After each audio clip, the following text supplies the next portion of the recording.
Hello listeners, Jordan here. I just want to let you know that you can listen to Nighttime early and ad-free on Amazon Music. Include it with Prime.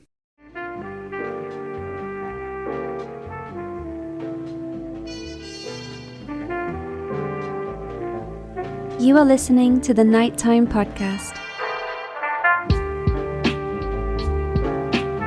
Hello listeners, and welcome back to Nighttime. In this episode, we're going to be exploring a tragic and deeply disturbing case. Just a little over 2 weeks ago, 59-year-old Brenda Tatlock had been visiting her daughters and her growing army of grandchildren on the West Coast. The vacation was a welcome break from the increasingly uncomfortable situation she was living in back home in Nova Scotia. See, Brenda was in the process of finally leaving her cold and controlling husband, the retired Mountie Mike Burke. As her time away ended, it was at the airport that her daughter asked if she was certain she was going to be safe back home. Certain Mike wouldn't do anything. Brenda thought she was going to be fine. It was probably just going to be a few more awkward weeks, maybe months, and then she'd finally be away from the retired Mountie for good and comfortably in her own place. However, less than 24 hours later, Brenda's controlling and abusing husband would see to it that this breakup would end in a worst-case scenario. This episode is going to tell the story of a murder-suicide that the RCMP doesn't want to talk about. But it seems like their silence isn't going to make much of a difference, as Brenda Tatlock's family are willing to tell the story for them. And that's what's going to happen tonight. I invited Brenda's daughter, Ashley Whitten, to speak with us about her mother's murder, and she accepted. Together, we'll discuss the circumstances surrounding Brenda's tragic death, we'll talk about the aftermath, and then we'll get into Ashley's hope that her mother's story can raise awareness for the plague of domestic violence in our society. Now, speaking just 2 weeks after the murder of her mother, this is going to be a challenging conversation, but it's an important one, a conversation Ashley thinks we all should hear. Tonight, in this episode of Nighttime, our topic is the murder of Brenda Tatlock. This is Brenda Tatlock Burke. Her daughter says she was killed by her husband, Mike Burke, a retired RCMP officer who then killed himself. Tatlock Burke had been visiting her daughters in Alberta. They took her to the airport to return to Nova Scotia on October 16th. She was planning to leave her husband. I asked her multiple times before she left, "Are you safe? Are you going to be okay when you leave?" 2 days later, she was dead. I just hope it helps even just one person.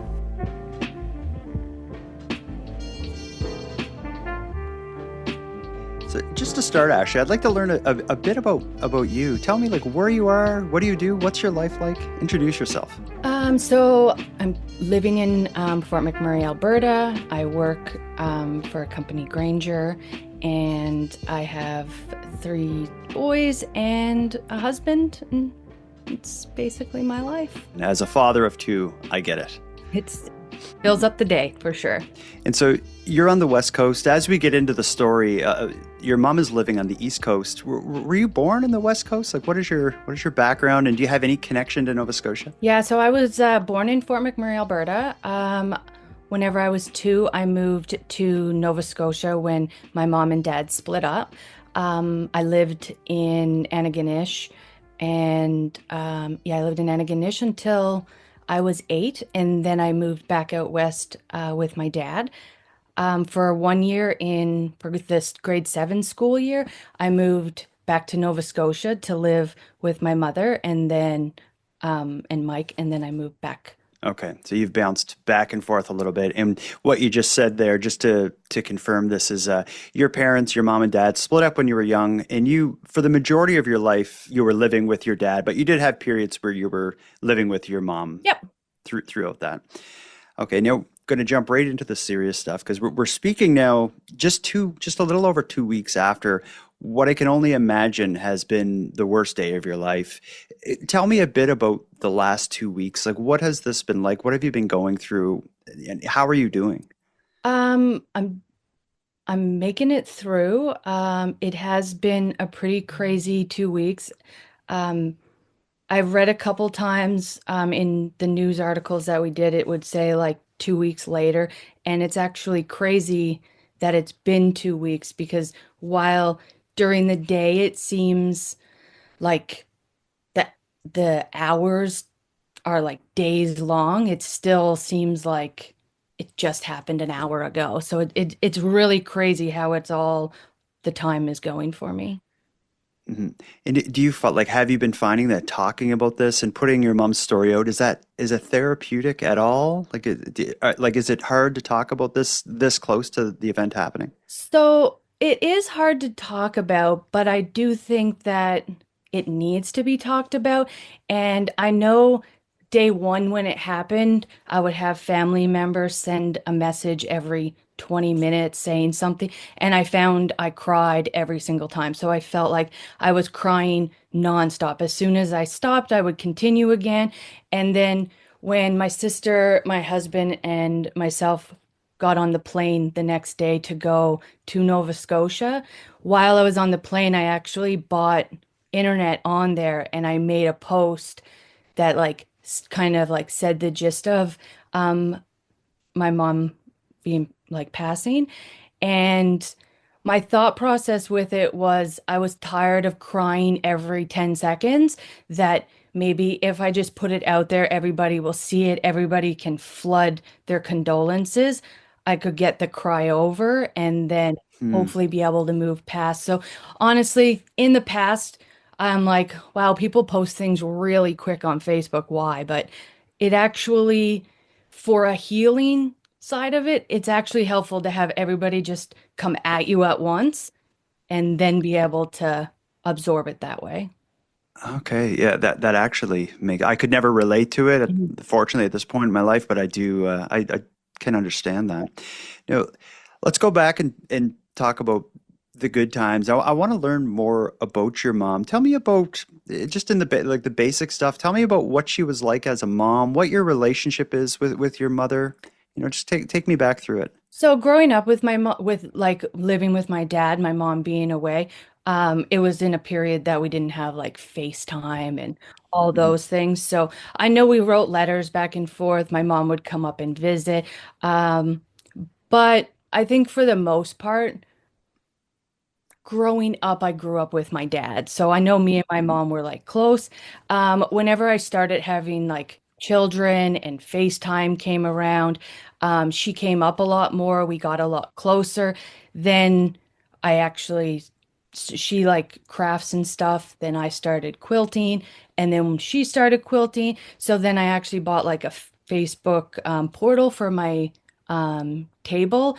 And then almost every, because I was a stay-at-home mom for Mhm. 14 years. So we would just sit all day long with her on FaceTime on this portal and we would just sew together. It's actually crazy how long we have spent on that portal, that we Wow. were able to just sew together. And I'm honestly like jealous of this generation that even if you do have to live away from somebody, it's almost like I never missed her after, because it's like all I had to do was tell the portal to call my mom and she'd be right there all the time. Okay, you're saying the portal. Is it like an iPad or something? I just don't know what this device is. It looks similar to an iPad, but it's actually, so it's called a Facebook portal and it's just a screen, but it calls them on Facebook Messenger. But instead of me having to move the iPad around where I am, the camera on it actually moves with me. Cool. It makes life a lot easier. Yeah. With your mom living away, she was at this point, you were, as a little girl, you were for the most part out west with your dad. She was in on the East Coast in Nova Scotia. When did she get together with Mike Burke? Must have been not long after she separated with your dad. Yes, I think they got together right around maybe I was 6 or 7, because I remember like going to his house and stuff like that when I was a child. So it was before I moved out here that they got together for sure. I think they got married, I would say maybe 16 or 17 years or something like that, that they actually Okay. got married. But they didn't have a wedding. It was just like a day they went to the courthouse and did that thing. Okay. But as a young girl, like when you were growing up, was did you consider him like your stepfather, like from childhood? Was that the way the relationship worked? Growing up, I've never called him my stepfather. I've never had that good of a relationship with him. So, yeah, I never called him my stepdad. It was always like my mom's husband. And I went there maybe for like, maybe in between grade 7 and younger, somewhere I might have said the term, just knowing the term. But after grade 7, after me living there for the school year, it was it was definitely not my stepfather. It was just my mom's husband or my mom's boyfriend. Mhm. And what was your relationship? Like, I'm getting a sense just from the way you answered that, but what was your relationship like with him? So he was always like controlling, and he would always, it's almost like he would ask a question to you, know the answer, know the audience doesn't know the answer, so that he could almost feel superior. And then in grade seven, I was actually like, I was actually a really good kid. Maybe I skipped school a few times. I know there was like a little party that happened on National Skip Day. I went there. I did nothing wrong. And for the remainder, then he told me that because of people I was hanging out with, I was giving him a bad name at work. And because I did this National Skip Day, um, I was, I just brought shame basically to his name. And so he told me that I wasn't allowed to live there. So then I came back with my dad. Wow. And we might as well introduce this topic now. You said he referenced that you were making him look bad at work. What did you know about his profession, what he did as a job? Why don't you introduce that? So he was an RCMP officer for as long as I can remember. Um, I know before I moved, he took me for like the rides in the cop car. He would come to my school and pick me up in the cop car. So it's that's all he did since I was a Mhm. child. Yeah. And his relationship with you, this like kind of controlling, something between like condescending and mansplaining, and I guess just like setting you up for maybe to feel small. Like, did he have a similar, like, did you sense a similar kind of thing he was doing to your mom? Like, what was his relationship like with her? I'm not sure as a child I felt that it was like a mansplaining thing. I just feel like there was no like it was like no connection to him. Um, Mhm. I think when I really started to notice it is actually my mom was up here visiting maybe 6 years ago, 7 years ago or something, and he actually just showed up on my door. It was, I think, 10, 11 o'clock at night, rang the doorbell. My husband opened the door. Nobody knew he was coming. Nothing. He said he just wanted to surprise us. So it was actually super alarming and weird, but it was my mom's husband, so he stayed, he like came in, all was well.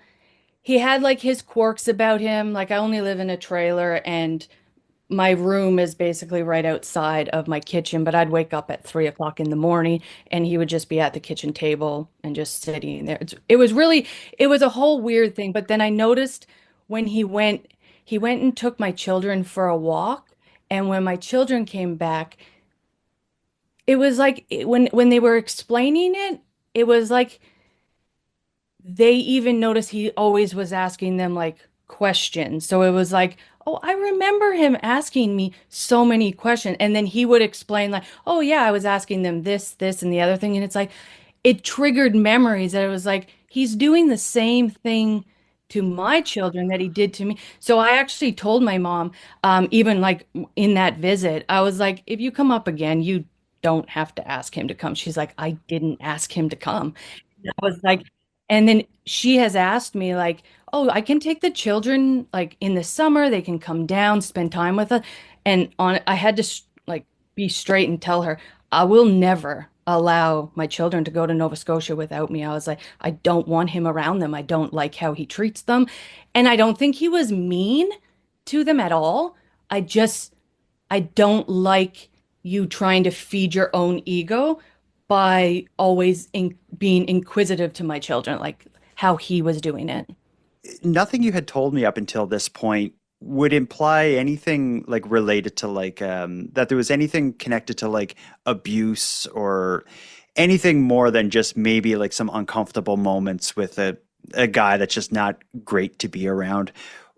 Yeah, there was some creepy elements and maybe a little concerning, like with Mike just showing up at the door. But was there any time where you actually felt like the relationship your mom had with him bordered on abuse, or maybe there was more going on behind the scenes that you didn't know about? So nothing ever struck me as like physically abusive. In the last few years, when me and my mom got like super close, we would talk almost every day. We would either be like on FaceTime, or if I went for a drive, I would call her. We got really close, and she would tell me like, um, that a situation so small would happen. Like she would go out and he didn't want her to go out. So then he'd give her the silent treatment for 3 days. And so I would end up talking to her and she'd be like, we're on day three and he still hasn't spoken a word to me. And I think that to me is like mentally abusive. And Mhm. I know if she wanted to go on a trip with her friends, it would be like, oh, are you guys meeting up with guys? Are you guys doing this with guys? And it's like unnecessary things to say. Um, Mhm. and I think everything was more, he just tried to control everything that she did. And if she seemed to be having a good time, he would try to derail it. And I know growing up, because I grew up away from my mom, people did tell me like, well, your mom was in a relationship with Mike. Mike didn't want children, so so you guys came to live with your dad. Obviously, I was only 8. I don't know very much. So then I think probably when me and my mom first started getting close, I would say it was probably like 6 or 7 years ago. And we went for a drive. I told her, I was like, I just need to get everything off of my chest on like how I was raised, things that happened. I know I had like a toxic childhood from things that I was told, but I just need you to know. And I'm like, so I was told Mike didn't want us. That's why we came out. I was told he didn't want us to visit. That's why you came to see us. And it's like, I always told her, while I know she made her own decisions, um, I still always faulted Mike because I don't know how long the toxic relationship was, but to me, I have a husband and he's not the biological father to my oldest, but he treats him like his own. Like my oldest has his last name now. So it's like he Mhm. treats them that it is his child. It's his child. Um, so having those conversations with her as an adult, I feel like I didn't see the control because I was always away from the control. I was just up Mhm. here. So while people were telling me things that I don't know if they were 100% true, it's lining up with in the last 3, 4, 5 years, my mom telling me it's not a great life. He controls this. We're just living, like co-living together. And then she would tell him, like, so whenever he would go on his police trips, she wasn't allowed to call him. She wasn't allowed to like text, nothing. There was no communication whatsoever. And all of those things lined up that it was a mentally abusive relationship. It was a very Mhm. controlling relationship. Certainly, but she was with him for such a long period of time. Like it's great that you were able to have that talk with her to let her know how you felt and how this all made you feel. But did the conversation ever get to like, Mom, like, well, why don't you like, what are you doing with this guy? And or was there even that level of concern, Yeah, like well, that something would could ever go wrong more than just a weird relationship? well, in 2017, like I know we talked and I was like, I don't know why you're still there. And she would just say like, it's while it's not ideal, it was all her things were there. She didn't want to start all over again. And in Yeah. 2018, they did have like a quick separation. They still always lived together, but they were like talking about splitting up. And then they would get back together. She would tell him like, I need to feel like loved. You need to like hug me. You need to do this. So then he would do it for a couple of weeks. She'd be happy, like reel her back in, and then it would go back again. And then I would tell her like, just leave. You can come move up here, all the things. And it just kept going for years and years and years. And then she came up this time and she was she was done. She was like, I'm gonna leave. I'm getting out of it. She was like, I'll start over. Thankfully, she does have like a best friend in Nova Scotia that has a similar situation of domestic violence. She left her husband and she's a lot happier now. And I think Good. that like helped my mom to be like, okay, I can do it. Even though I'm about to turn 60, I can move out. I can do it. So there was always a level of concern that she would stay. There was a live in a toxic household. Um, I honestly, I never thought, obviously, I never thought he would kill her. I thought that I tried to get it out of her if he was physically abusive without saying, is he physically abusive? I've asked her multiple times, like, do you think he'll hurt you? She said no. My husband, when she was just up, I think they spent like a week and a half sitting on the couch watching these true crime shows just over and over. My husband even told me that he was like, do you think Mike would ever hurt you? She said no. I took her to the airport. I literally stood outside the door. I hugged her. While I was hugging her, I was like, are you sure, Mom, that he would never hurt you? She said no. I told her, if it feels like you're unsafe or if it gets too toxic, just come back. And she's like, no, I'll be fine. And then she left.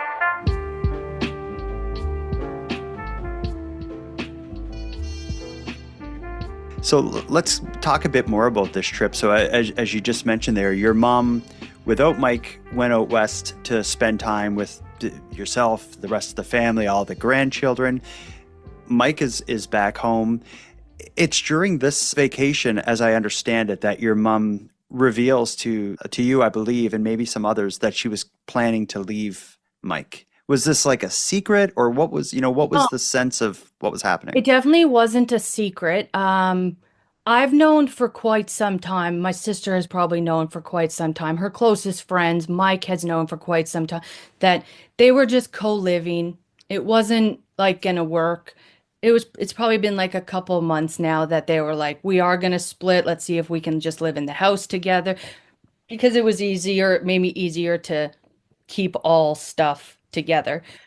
I feel like everybody knew now. Mike knew because he actually messaged me the Sunday before, and him and I don't talk, but he wrote me this big letter on Facebook Messenger, and it's like, it's been nice having you and the boys in my life, whether here, there, anywhere. And it was really odd because him and I we don't have, so I feel like there's a part of me that doesn't that Mike never knew how much I didn't like him because I was just raised to always be nice. So I'm just kind to people. I'm not gonna look for a reason to get mad at you. I'm just gonna make it through the day. And so yeah, he to me it was like basically like a goodbye. I know me and your mom are splitting. I never responded to him. So I don't know what his point was. But again, in even the message, so in when I came to Nova Scotia in June, July, no, August for my dad's wedding, I was actually they have a Prius. I was actually supposed to borrow that car.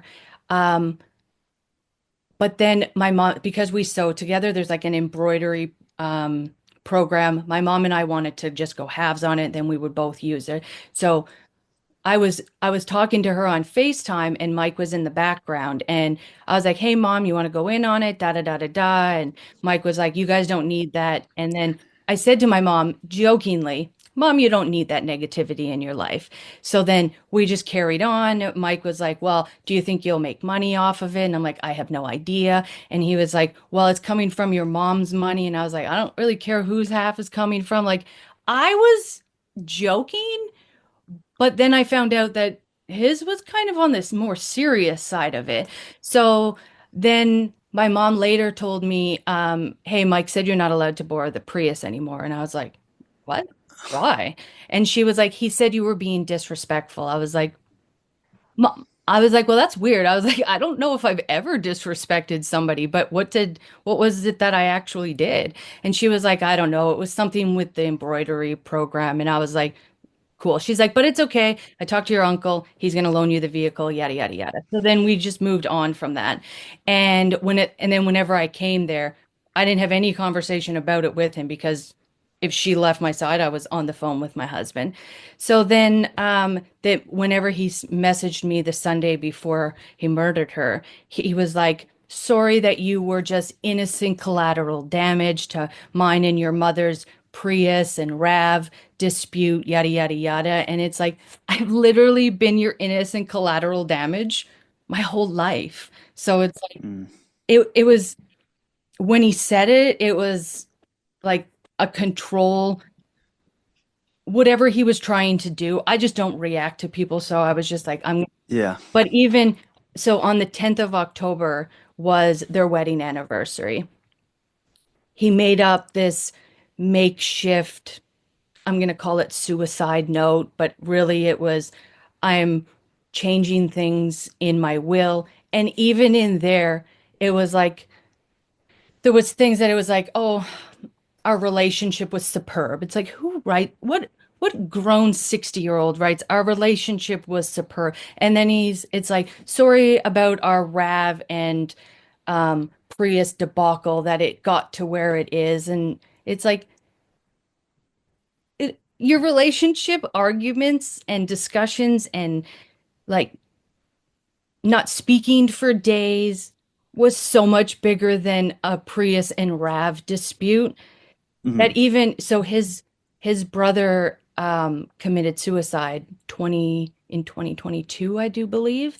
Um and there was my mom went, she was actually up here at the time. She instantly, like, I feel it, well, not instantly. I guess she was here for a couple days, and then Mike told her to come home and help in Quebec, getting that together. So she ended up leaving here and going to Quebec. And then Mike was asked her, like, well, do you want anything that I got from Dan? Like, how much do you think you should get from it? What do you think you deserve for helping? And then he like ended up telling her, well, I had a dream and my mother and my brother were in it, and they told me that they don't think you deserve anything from. And it's like the head games that are played are just, I don't know how like, maybe people just get used to being treated like that, that it's normal. But to me, I wouldn't be able to live with it for even in like a second, let alone Mm. 30 plus Yeah. years. At present, like at the time that this happened 2 weeks ago, he wasn't actively employed by the RCMP. Did he retire, or do you know what led to him leaving the force? He retired. I think he retired probably 6 years ago. Okay. I just wonder with like if there's this toxic controlling atmosphere in the home when Mike retires from the RCMP, that ends all of his trips, his being gone all day or night or whatever, and it puts him and your mom together in the house all the Yeah. time. Did you notice things changing over the last few years since he stopped working? Um, Again, I didn't go down there very often. My mom would come up here because she actually had currently she has 8 grandchildren that lived in Fort McMurray. So he Jeez. would come up because it's a lot for all of us to go down. But I noticed how my mom was. I know she couldn't spend a whole lot of time with all of us, but it was almost like if I liked doing something, she started doing it. So it's like she made clothes and all that, but then I started quilting, she started quilting. My sister did like eyelashes, she started doing eyelashes. And then I started driving the school bus, so she started driving the school bus. And so it was like she was trying to have any connection with us being far away. Wow. But then it was whenever she did go and do the bus driving, I found it a little odd that then Mike did bus driving. So Mm. it was like, why is he doing it? So that was like, to me, it was like, is it so that he's out with her while she's like, I wasn't sure the exact reason, but Yeah, because a part of me is like, just give her some room, man. yeah, well, even like she would tell me like she loves pickleball. She went all the time, but then he started going to pickleball.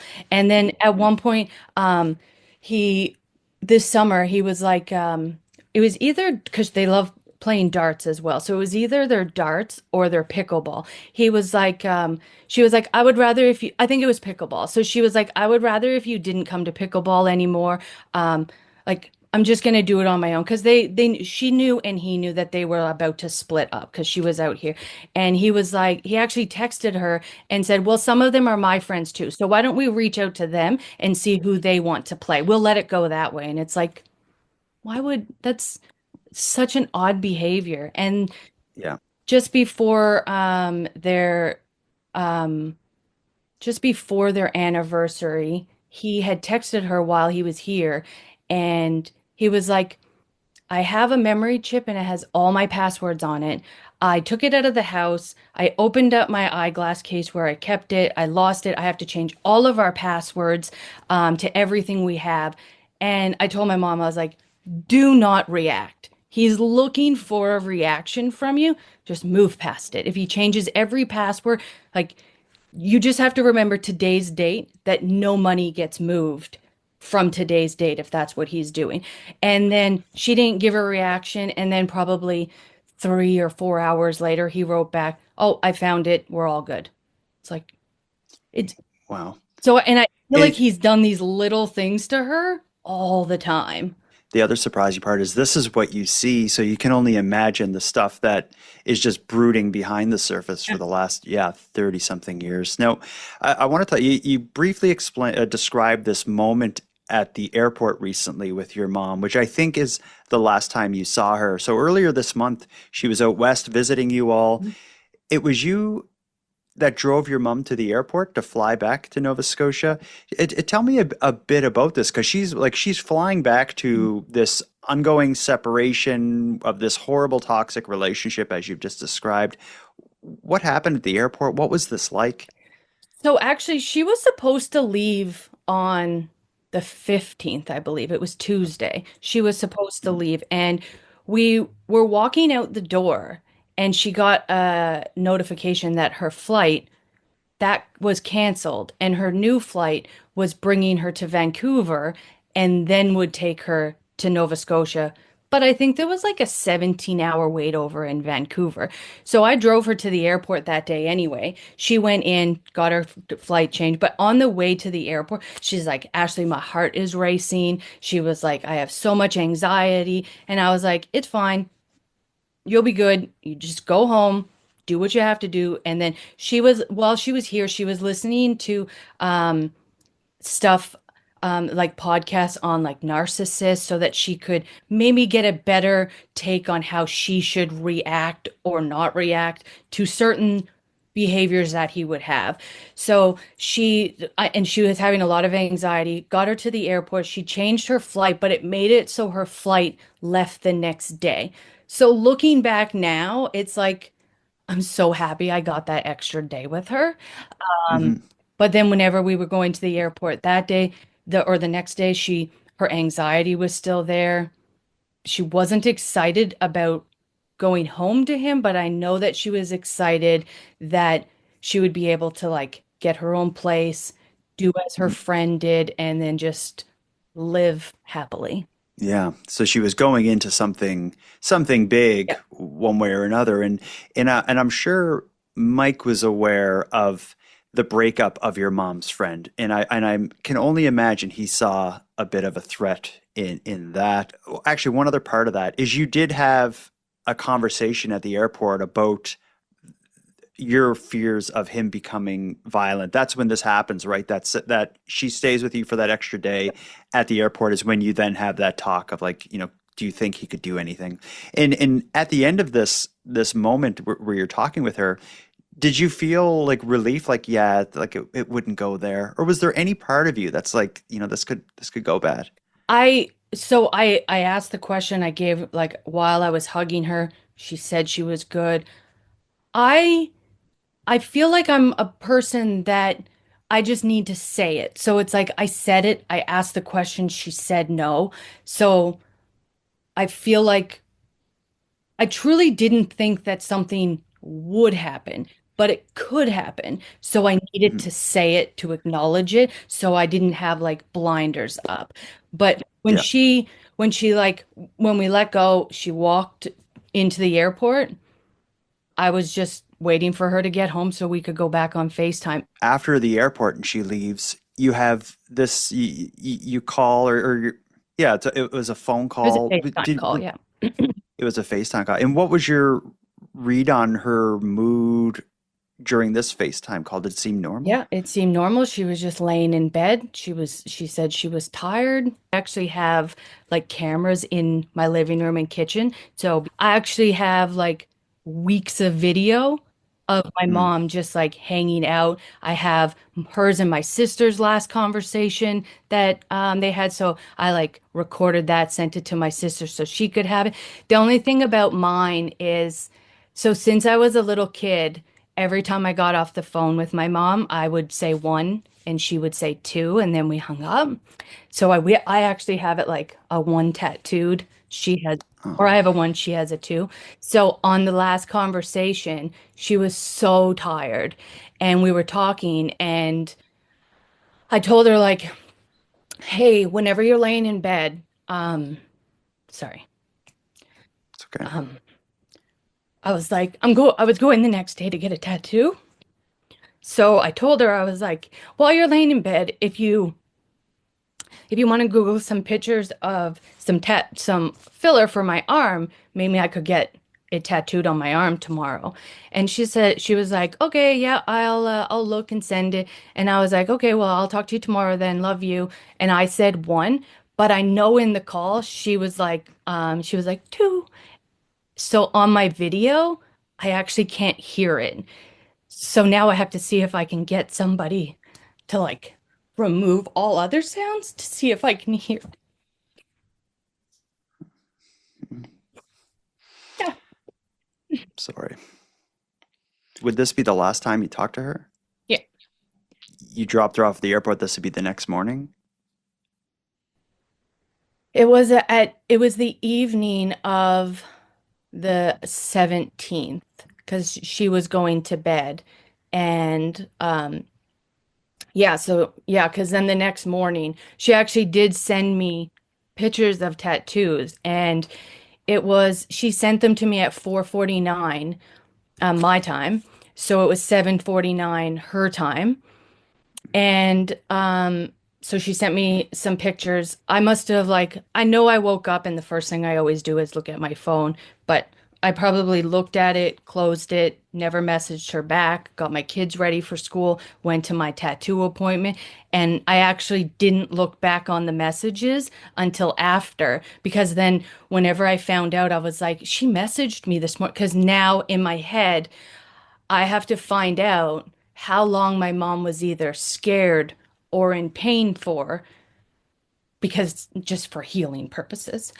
And so I know that she messaged me at 7:49 her time, and I know at 10:01 her time, Mike texted my brother and said, "These are my account numbers. Um, call the police." So my assumption from other shows and stuff that I've watched, I'm going to play in my head, is that she was already gone before he messaged my brother. Um, so originally the article in the paper said that the police got a call and went at 10:45. So when I was in Nova Scotia, I spoke to my brother and I was like, I need to know a timeline here. I need to know when Mike messaged you because the police just say 10:45. So he was like, he did it at 10:01.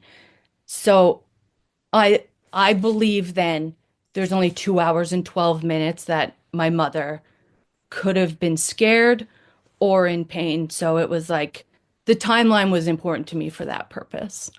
When do you out west learn that something happened? How did you find out that something tragic had happened in Nova Scotia? And how? Like, how did it get to you? Do you remember? So, I was at my tattoo appointment and then my phone rang and it was a Facebook message and it said my brother's name on it. And I actually looked at my tattoo artist and I was like, "Do you know what's the weirdest thing? I have a brother that lives in Nova Scotia and he has never phoned me before. And she was like, really? I was like, yeah. And she was like, are you going to answer it? I was like, no. I was like, the only thing he would have to tell me is something bad, and I'm just not in the mood for bad news. And she's like, Ashley, I think you should answer the phone. And I was like, no. And then I put my phone back down and I was like, should I answer? Should I call back? And then I looked at my tattoo artist and I was like, the only way I'm answering my phone is if my sister calls. And then my sister called and then she told me. And my whole family knows that I don't do well with good or bad news. Um, I'm very emotional, and not a whole lot of bad things happen to me, and not a whole lot of people that are really close to me have passed.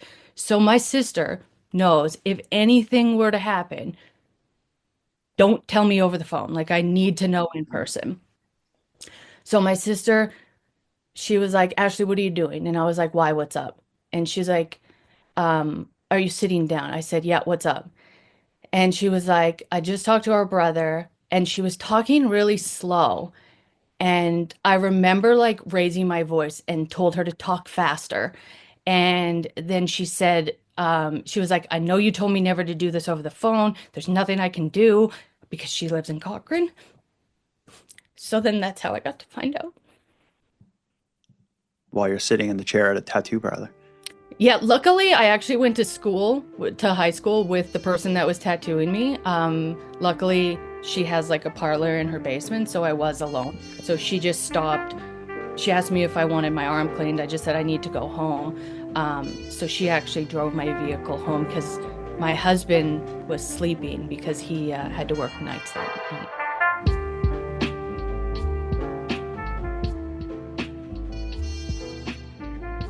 You know, I can't even imagine how, like, what you would have been going through. Would you describe, like, when you hear this news and considering all the build up to this, when you hear that something like this had happened back in Nova Scotia, would you describe it as like shock, grief, anger? Like, what were you feeling in that moment?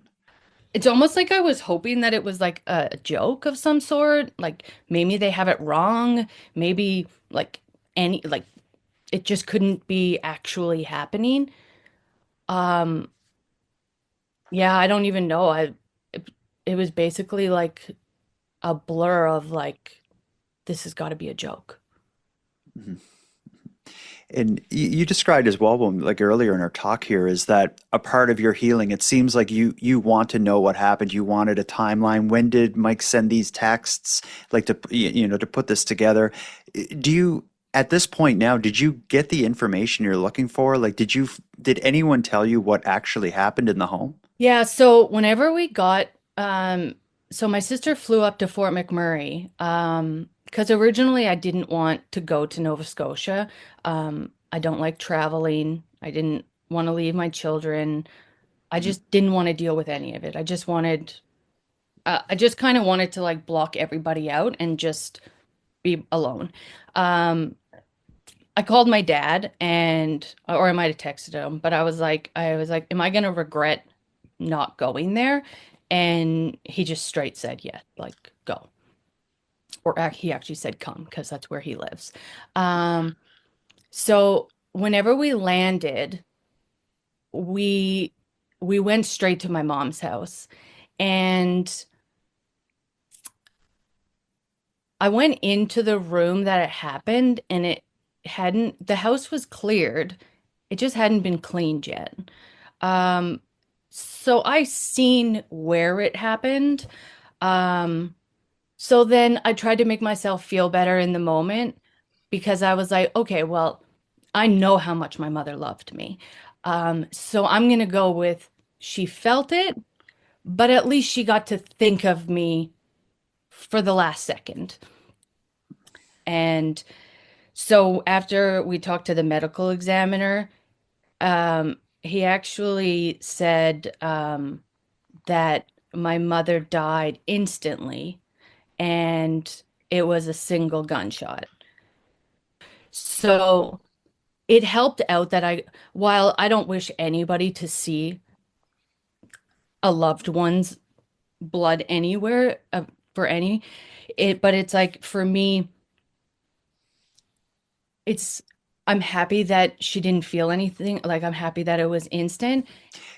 Hearing you tell this story to me is shocking. I never would have thought you would have to go in the home and like look at the evidence to try to figure out a timeline or where and when and how.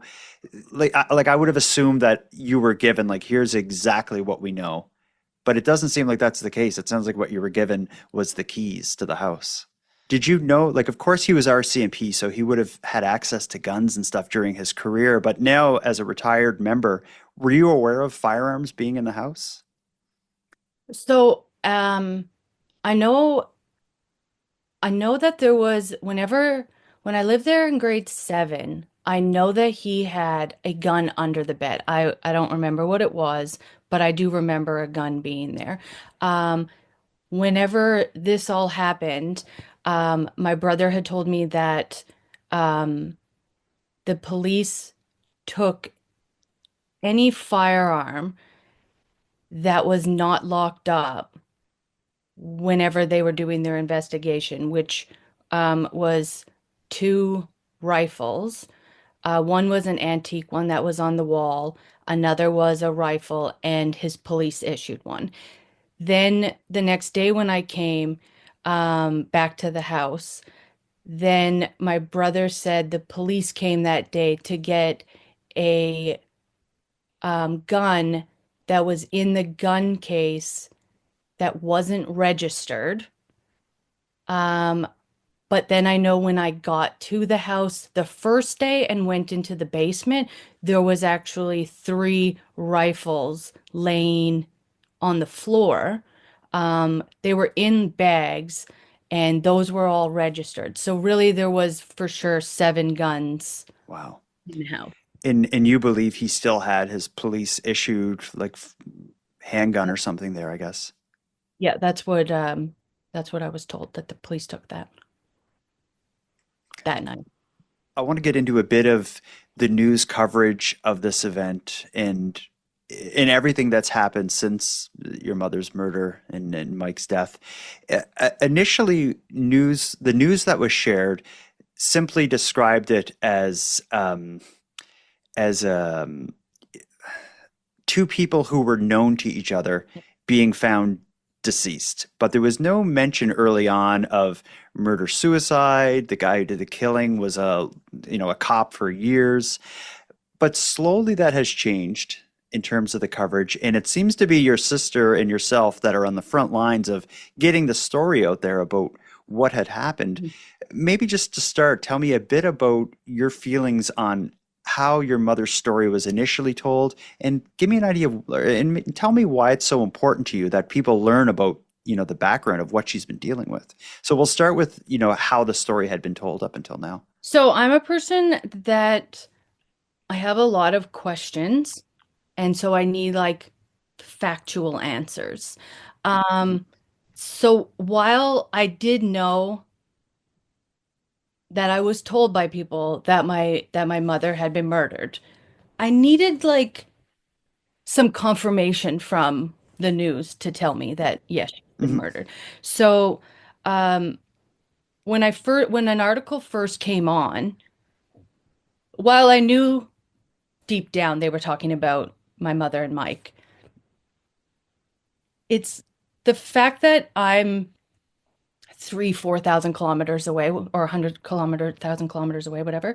Um, the fact that in the paper I can't get like 100% clarity, and it's just 2 people were found deceased. That it's like, can we say like a name? Can we say like a gender? Can we say anything? And um, so that was like an hourly check to see if somebody was updating it. And then it came out um, that a man and a 60-year-old woman and a man. So we're already upset that it's taken this long to just say that their gender. That the fact that they said she was 60 was then infuriating. So my sister, I believe, messaged one of the reporter for it, and they did have it changed that she was 59. Because her 60th birthday was in December, or would be in December? Yeah. Um, but the fact that it took them a very long time to say that it was domestic violence, which I think it's actually disgusting on how long it took, because so many from just this situation happening, I must have had, I would say, like at least 20 women message me on Facebook and tell me their story, and all of them are either police or RCMP members that they've done this to. That it's like, why does so many people like have to suffer and then it just be silenced? And some of these people have done crazy things and have gotten house arrest. Mhm. And or it's like they needed more proof, so he got off. That it's like I don't I don't understand why we couldn't call it what it was from the get-go, and then people be able to have the conversation more. Because if you just hear about like somebody domestic violence and she got away, like everybody is so happy that person got away. But I feel like the impact of domestic violence and she was murdered or he was murdered, like obviously it can go both ways. So it's like somebody was murdered, it could hit a lot differently to somebody that's living in that they're like, okay, I know it's just words right now. I know it's just degrading to me, but even if it's just words and it's just degrading and just controlling, if I'm believing that this how my mother has projected it to me, that's how it was. But then one day she went home to leave and she was murdered. So Mhm. I think it would hit differently. And the fact that he's an RCMP officer and they're hiding that part of it, one, it's why. I d- Because if he was anything else, it would have been put out there that he was this or he did this as a job. But like something that would have fit the RCMP's agenda, that would have been put into the article. But this isn't Certainly. fitting their agenda, so they didn't put it out there. But there's women that I've heard from that they were had domestic violence with an RCMP officer. They reached out to the RCMP, and the RCMP actually told the member that it happened. So it's like, who are you protecting? Like Hmm. you're actually Yeah. causing more. And I'm not saying I have relatives that still work for like in enforcement. I believe that they do amazing things. When people tell their children, like, put this your seatbelt on, the police are going to come get you. It's like, well, it doesn't have to be negative. Like, like, they're actually trying to help you by putting you. So, like, I don't want, I don't want anybody to look at all police officers and RCMP that they're bad people. But it's Mike was, and it is possible that somebody that is a police officer or an RCMP officer or anything that has some kind of power in the world, they still do things wrong. So you still, it still has to be acknowledged that they're not perfect, so that people that are in these situations will still feel comfortable that they can come forward. Hmm. And now, at the point of our recording now, it's been over 2 weeks. Has the RCMP yet admitted that he was a member of the force at one point? Because I did see there had been several articles published about this, about your mother's murder, and they're referencing, the family says he was an RCMP officer, but the RCMP has yet to admit to it. Is that still the case? Like, are you aware of anything they have done, the RCMP, to confirm that he was an active or that he was a member? To my knowledge, I have not seen anything about the RCMP admitting that. I'm not sure if I And ever will. yeah, and it is certainly relevant to this story, absolutely. But also, like I think another thing about another element to this story is that the media, the RCMP, the police forces, they generally won't report on a suicide, but this is a murder suicide. So his suicide shouldn't silence your mother's murder, the domestic violence she lived with, the domestic violence that ended her life. So I do get that it's, there's some parts of it that are complicated for media, but it's certainly relevant that his background is as an RCMP officer. The fact at this point that they won't come out with that, I think it's just disturbing. It really is. And I'm in a way like I'm almost glad that they didn't for right now, because it made us want to talk about it even more. Yeah. We've got domestic hmm violence, like people talking and people sharing things. So even if it helps one person, it would make my heart just like a little less broken for sure. I think this goes without saying, but I'm going to ask, like, what is motivating you to to reveal your pain and share your mother's story? Thinking of everything we've discussed so far, it's that you want kind of the worst case scenario in a domestic violence situation to be revealed. Like, what is it that's motivating you to tell your mom's story? I feel like I want to tell her story so that people will know that they're not alone. Um, they People do want to help. People will be there to help. If I feel like in a way, maybe it will come after in one of the stages of grieving. I have no idea. But for like blame and for me to feel like maybe I could have done more, I know in my heart that I asked my mother the questions. I did everything that I feel that I possibly could have done. So I'm hoping that later I don't think otherwise, because I just kind of I don't want to go into that stage, because I don't want to go into a less than happy mindset. But I feel like the more people talk about it, then maybe all of these 30 women that have messaged to say that they were abused in some way by a member, that it's like it happens to more people. So maybe if you don't feel like you can reach out to the RCMP, you can reach out to so many other people. There's people everywhere want to help. Honestly, I just hope it helped somebody. And last question for you is, and I'm often curious about how people manage to do this, is you've had a great life with your mom. There's certainly so many great memories, whether it's stuff you've done as a child or sitting and knitting and crocheting or whatever it was in front of on FaceTime together.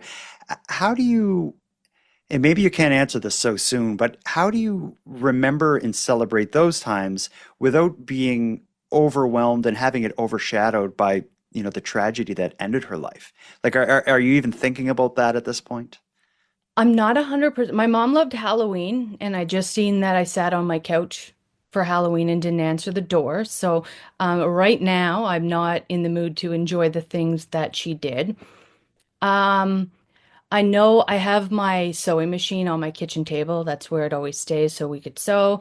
Um, And while I was coming back from Nova Scotia, I told my husband, like, you can just throw the portal away. I'll put the sewing machine away. But then when I got home, I know that's not what my mother wants me to do.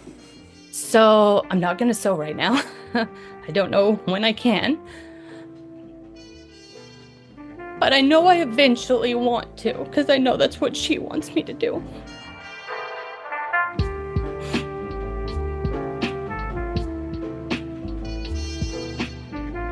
I want to thank you for joining me for this episode of Nighttime. I ask that you support Brenda's family by sharing this story and making the world aware of the threat of domestic violence.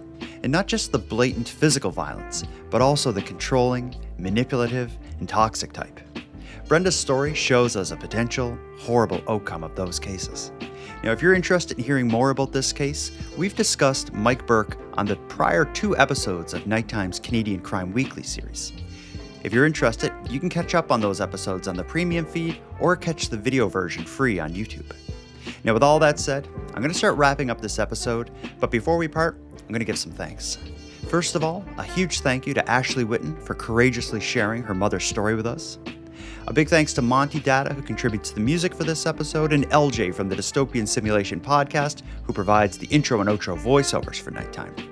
But then lastly, but most importantly, a massive thank you goes out to each and every one of you listening, as without your interest and your support, this show would be as pointless as it would be impossible. Now, on the topic of support, let me thank the newest subscribers to the premium feed.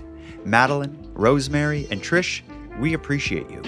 And for anyone else who'd like to support the show, you can do it in a variety of ways. First of all, a premium feed subscription costs just a couple dollars a month, and that money funds the creation of new episodes. But the premium feed will also give you those new episodes 2 days early, get them to you ad-free, and give you access to a full back catalog of Nighttime episodes, including the bonus episodes. And if you don't want to go premium, but want to support the show, you can do that too by simply sharing this episode on social media and letting all your like-minded friends know why they should listen. Your support is very much appreciated.